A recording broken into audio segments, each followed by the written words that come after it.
Philippians 3:17. Brothers, join in imitating me. Brothers, join in imitating me, and keep your eyes on those who walk according to the example you have in us.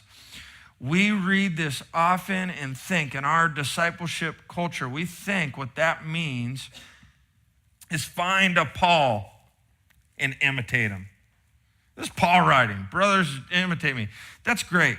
I have mentors in my life that have changed my life because they're further along and a great resource. Shep is one of those men in my life.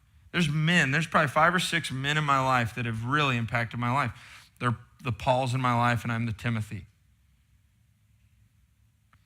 But if Jesus is the one discipling us, it also happens with one another. And he shared that last week, that do a one another study, how much that phrase gets used in the New Testament. Paul, the guy is the Paul and Timothy, in all of his letters, this is amazing. There's only 2 times he says, my Lord. Every other time he says, our Lord. There's always this community, there's this integration with one another.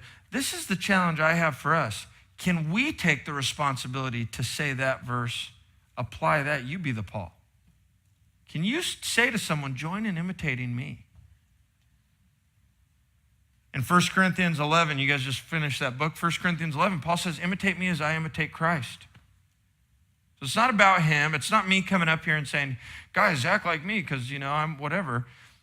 No. It's like, can I follow Christ? Can I be a disciple in a way that I can actually say to my community around me, say to people around me, follow me as I follow him?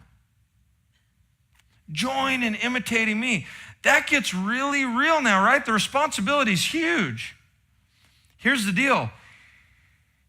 If making disciples is the priority in the church and why we gather, we got to step up and take the challenge. We have to cling to Christ in a way that it's not arrogant. Paul's not being arrogant here. He's not saying, whoa, he just said, look, I'm not perfect yet. I'm pressing on, though, for what lies ahead. He's saying, follow me as I follow. We got to live that out, man. I just want to keep driving it home. What would happen? Let me give a scenario. I heard this in a sermon once, and it stuck with me. Every single disciple in the room says they have the responsibility to make one disciple next year. And in your discipleship process with them, they from the get-go are thinking what that means is I make disciples now. Everyone owns that. Just one disciple. Make one disciple. In 2 years, you guys would have to plant a church, right? We would have to. Everyone wouldn't fit. You'd say, man, we better be raising up pastors and elders, and because God would be moving in such a way. That's what it's all about. That's what we want to see God do. I said this last time I was here. We want to see God work in a way that man cannot take credit for. We want to see God work in a way that people go, man, God is at work. God is leading. The outside world looking in sees it and testifies to the Lord because there's no man who could accomplish what's happening.